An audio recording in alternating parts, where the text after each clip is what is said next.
Chris. Have you ever been online on Facebook or something and you come across a recipe that looks really good and you wonder to yourself, is it really as good as it looks like it is? Well, come along with me as we prepare some of these recipes and give them a try. And at the end of the video, I'll come back and let you know what we thought of it and if it's as really as good as it looks like it is, and if it's worth you giving the recipe a try. Today, we're making fennel roasted chicken and peppers from Good Housekeeping. Let's get cooking.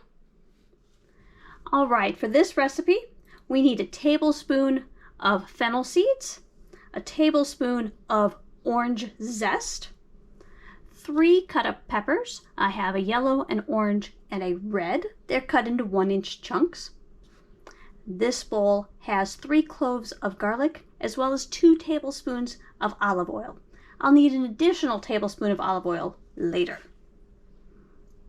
We need 2 ounces of feta cheese, 4 cups of baby spinach, salt and pepper, and I just noticed that the recipe calls for 4 chicken legs, and I will be making about double that, so I'm going to need to double all the rest of my ingredients as well. Let's get cooking. All right, the first thing we do is we lightly toast in a skillet the fennel seeds and the orange zest. It says it will take 3 to 4 minutes. Now, unfortunately, the recipe next calls for me to grind up these fennel seeds and orange zest in a spice grinder. I didn't see that on the recipe until now, and I don't have a spice grinder.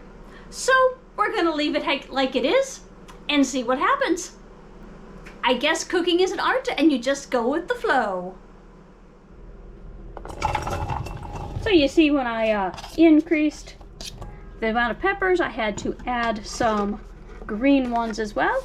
Didn't have enough of the colored peppers.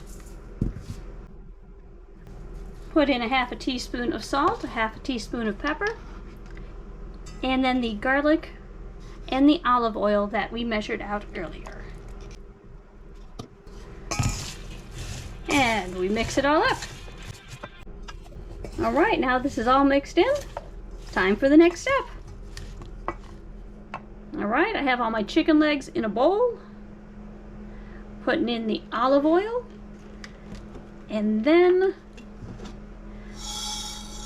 the fennel and orange zest.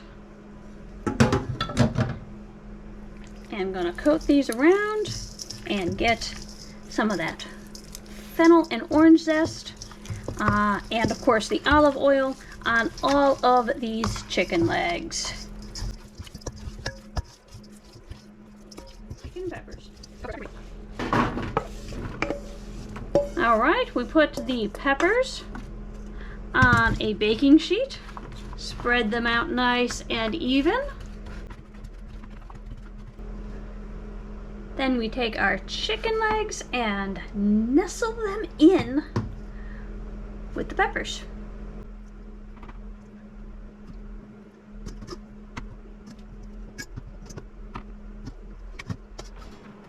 All right, our pan of chicken and peppers is ready to go in the oven. So I'm sliding that in here. That's going to cook at 425 for 25 to 30 minutes. So I'll see you in about a half hour. So the chicken is totally done. We've taken it off and put it on a platter. Now you put in your spinach and your feta. And you mix it up. The heat from the peppers is supposed to wilt the spinach. All right, I have plated up the fennel roasted chicken legs here. Gonna go have dinner, and I'll be back in a moment to let you know what we thought about this. All right, so we just finished the fennel roasted chicken and peppers from Good Housekeeping, and you're wondering if you should give this recipe a try. With some modifications, I think you should. Having that spice grinder would have made a big difference. The chicken didn't seem to have enough flavoring on it. If I'd been able to grind up the fennel seeds with the orange zest, I think that would have made a big difference. I also wish I had coated the chicken ahead of time, let it marinate for maybe an hour or so to get that seasoning into the chicken. When you had a bite that had a taste of the fennel and the orange, it was really good. But there were a lot of bites that just tasted like chicken. The peppers with the spinach and the feta didn't really add anything, but the peppers and the spinach were very good. So that was a very nice addition to that meal. If you've given this recipe a try, please let me know what you thought about it. And if you have a recipe that you would like us to try, please leave a link for that down in the comments. Thanks everyone for watching, and as always, let's keep cooking!